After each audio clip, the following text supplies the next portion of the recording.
Hello, Sarah Voronov here, sharing with you my RBM, Rebirthing Breathwork Mastery practitioner training. I am at session 23, I think. Yeah. Wow, this was like a huge breathe.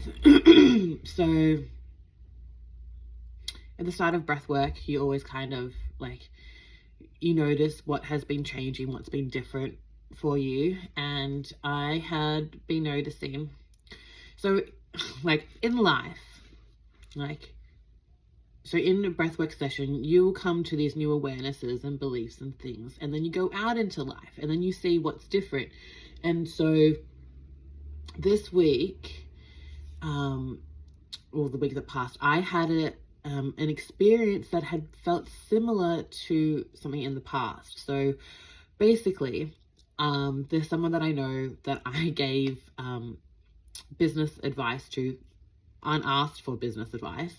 But I, was coming from a place of well-intention, and I thought I was being helpful. They're like, this isn't aligned for me, which is fine. And they said in a really nice way. They knew that I was coming from a really nice place. But the feeling, my body response was like, oh no, I shouldn't have said anything.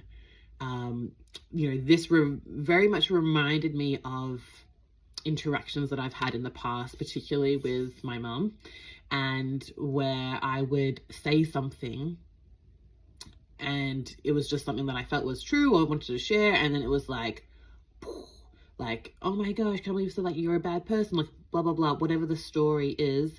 And so then I would internalize and go, oh my gosh, I shouldn't have said anything, this is making things worse, this is like terrible.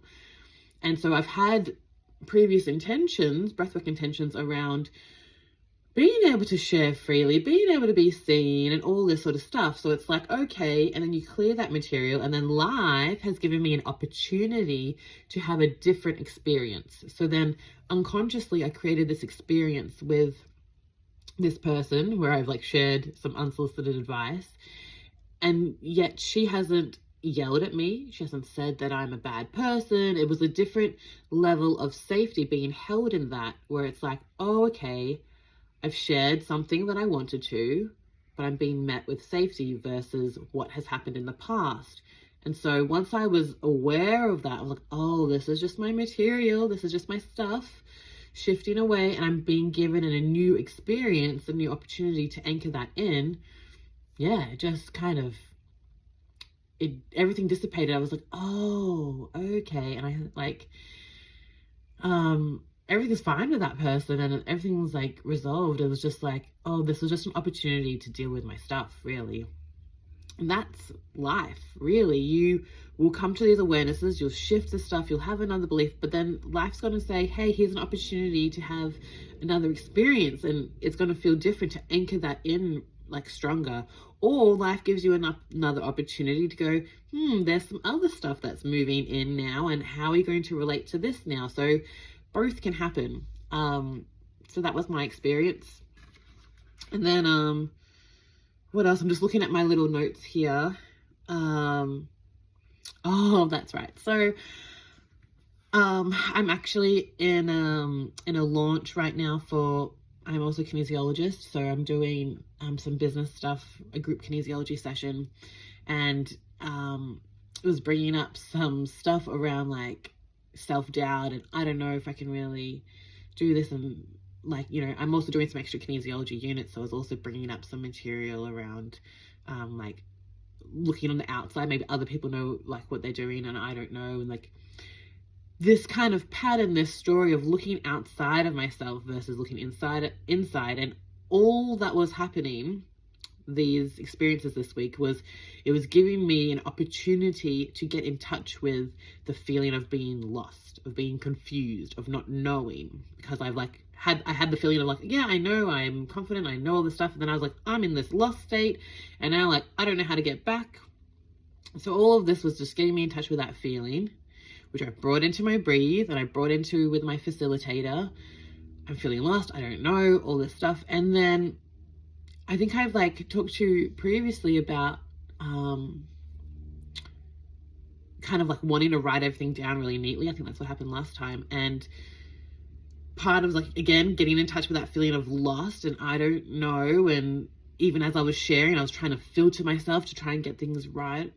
I was like, okay, I'm going to just not write anything down, which brought up some more big feelings. And then realized even in my experience of that, I was like, well, how am I going to know what I'm doing? Like, I don't know what to focus on. And then someone, like when you're in a breathwork session in a group, you'll share, you'll have other people that's sharing. And so someone else still needed to share after me what their intention is, what their experience has been. And I was like sitting there listening to them thinking, oh no, now I'm like concentrating on them. I don't know what I'm feeling, and I'll have to like go back and like feel it again. And that was all part of my breathe. That's still all my, material of like feeling like when I am connecting with other people or listening with intention, I'm going to feel disconnected from myself. And so again, I still brought all of that into my breathe. And so I didn't have an exactly like clear, well-written intention, but I spoke through what I was wanting, how I was wanting it to prefer it to be, which is to feel, have clarity and have connection and to know direction and all of that. But I was sitting with all the feelings of lost and I don't know and where the hell am I going? And so the start of my breathe, it took me to really sit with that, to really feel that feeling of lost. I have no idea.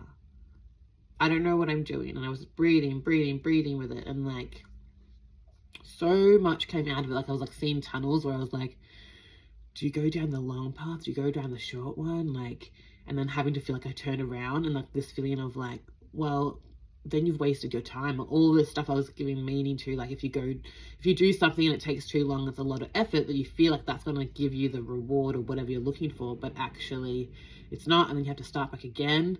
And it's like, oh, the short way, that couldn't have possibly given me what I wanted. And it was like, oh no, anything is possible. What actually came out was so unexpected.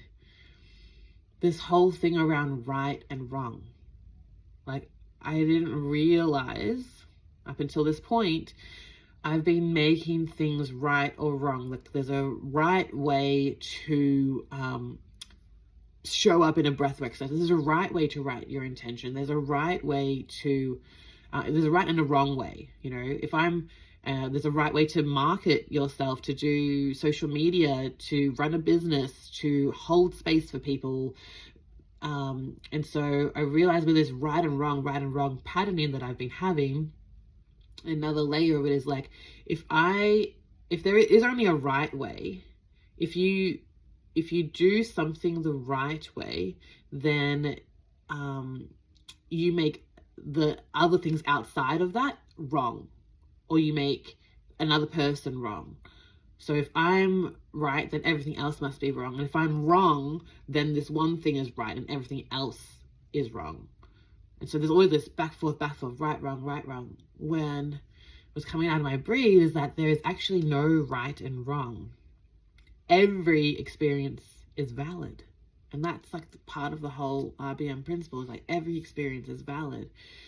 I could see how, like I was being shown, like, even in my childhood, like I've been making my mum, the way that she raised me, wrong. Like she did it the wrong way and I'm doing it the right way. But even in that, like if I'm not constantly kind of reflecting back to my kids what they want to know, if I snap at them, it's like, well, I was being wrong. I was being I wasn't doing the correct parenting. I should be doing it this way. Again, right, wrong. If I'm not like structuring things properly on like social media and like in the way that is meant to be, then I'm wrong and I won't get it right. Like I could just see so much of life mirroring back to me where I am making things right or wrong, whether it's within myself or with others. And then just getting to just be with what is. This is the experience. This is the experience. And when you can just really be with whatever the experience is, not making it right, not making it wrong, then you can meet it and you go, this is your experience and this is what feels true for you. It felt really true, blah, blah, blah. That felt so true. Okay. And now you can be with it with like a new perspective, a new kind of way where this felt really true for you. Like there's moments like, oh, that felt really true for you, Sarah. And it's like, but is this true right now? You get to, it kind of comes from like other breath of like being able to be like a creator, but you have to be with it first. Like, is this true? And is it still true now?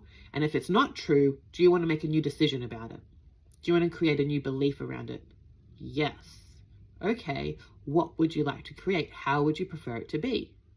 I would like to create it this is how I've been feeling like, for me, like there's a right way and a wrong way to do things in business. I feel like there's been a right and a wrong way with parenting. I feel like there's been a right and a wrong way for all of life.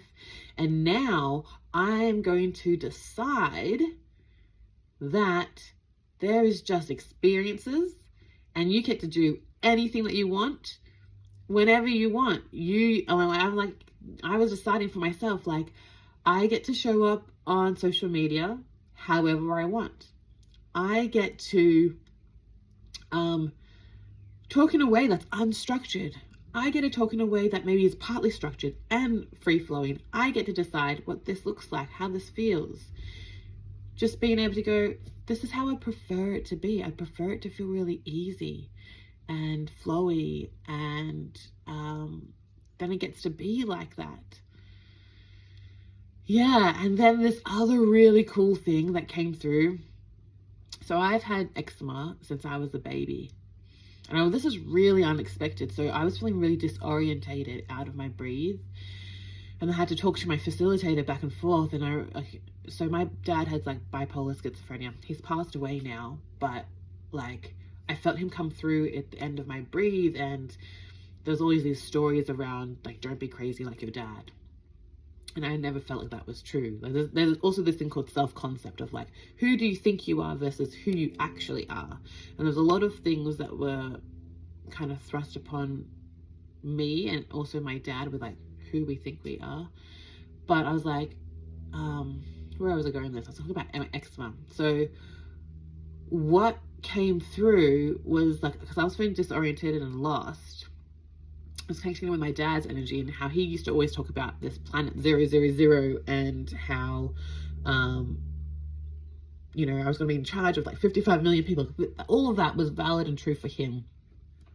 But, you know, eczema is something that you can inherit like genetically as a physical thing. But I think it all happens energetically as well. Because like I felt like I got it from him. I didn't know my dad, my biological dad, until I was about 11. That's one of my other parents had told me. So yeah, sorry, I'm getting a little in my head about tracking the story. So I had eczema as a baby, connected it with my dad, and like this feeling of connection. The reason why I had eczema since a baby, where I've still had remnants a little bit now, because I thought I was really clear on my story with eczema, because it's been a wonderful teacher. It's led me to so many of these modalities around naturopathy, kinesiology, and now breath work. But it was another layer of like, my eczema has been a way for me to reconnect, to connect back into myself. And this feeling of scratching has been like, remember your body, remember your body. Can you feel that? Can you feel that? And having to like dig a little bit more to feel connected back inside. I unconsciously created this physical reminder to remind myself to connect back inside. And so with that level of awareness, I made this new belief that I no longer need my eczema to remind me to connect back in. I don't need my eczema to also remind me of my connection with my dad. I'm not sure if I explained that clearly, but you can ask me questions. So yeah, that was just this whole unexpected layer, and I could really feel in my body how I was like reconnecting back in. Like I was just bringing all this energy and breathing and feeling it. And yeah, I think I'm still integrating it. Like I literally have just finished my breath work session. I'm just checking if there's anything else that I wanted to share about all of that. Yeah, basically, all experiences are valid. There is no right or wrong. All experiences are valid. If you can meet yourself in any experience and validate and be with what was true for you then, and then feel into how would you prefer it to be, what would you like, and knowing that you can create a new decision, a new belief at any point in time. You know, we release it from the body, we create new beliefs, and we go outside in the world, and then we have new anchoring experiences and how we interact and feel into all of that. So that was my breathe. If you have any questions around that or any aha moments, let me know. I'd love to hear. Sending you lots of love. Bye.